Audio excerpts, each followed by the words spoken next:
Constitutional design is all about constitution. But what is constitution?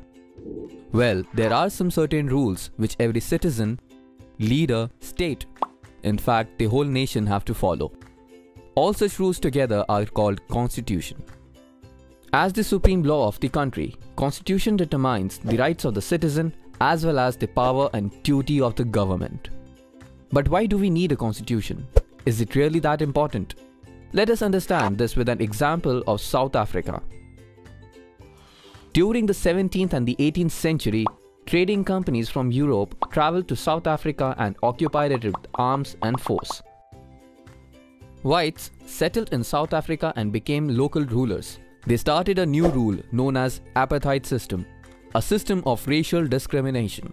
Apartheid system divided people on the basis of their skin color.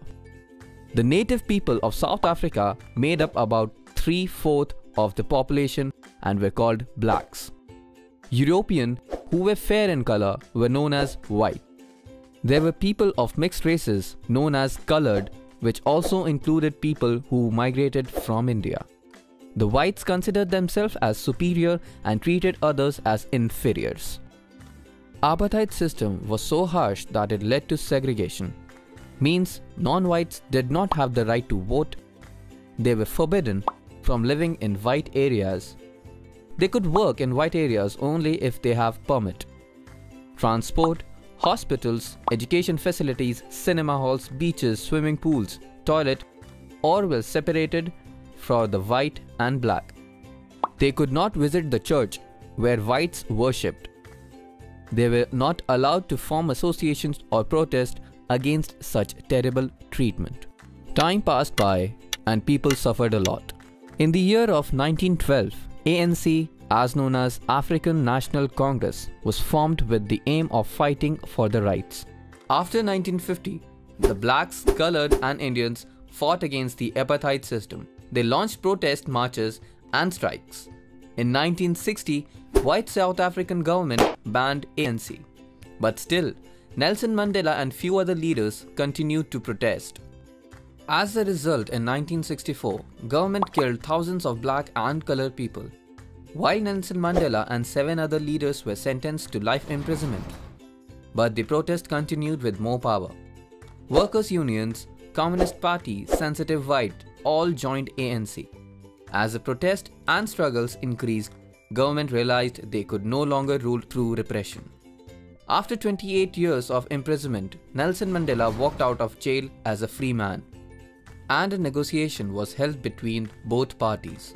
And finally, on 26th April 1994, a new flag of Republic of South Africa was unfurled. After the emergence of New South Africa, black leaders appealed to fellow blacks to forgive the whites. New South Africa was based on equality, democratic values, social justice and human rights. Both the parties sat together and came out with the world's finest constitution they have ever had. However, making of a new constitution was not that simple. It was not easy for them to trust each other. They had their fears and wanted to keep themselves safe. Black wanted majority rule, one person, one vote, right for the poor and the workers. White wanted that the majority rule would not be absolute. They would not take away the property of the white minority. After a long negotiation, both parties agreed to a compromise. But what was the guarantee that this trust will not be broken in future? So they wrote down some basic rules which everyone should follow, like how the rulers are to be chosen in future, what government can and what they cannot do, rights of the citizen. They also agreed that these rules will be supreme, that no government will be able to ignore these. This set of basic rules is called Constitution. Example of South Africa tells us why we need Constitution. That's all for part 1. Stay tuned for the next video.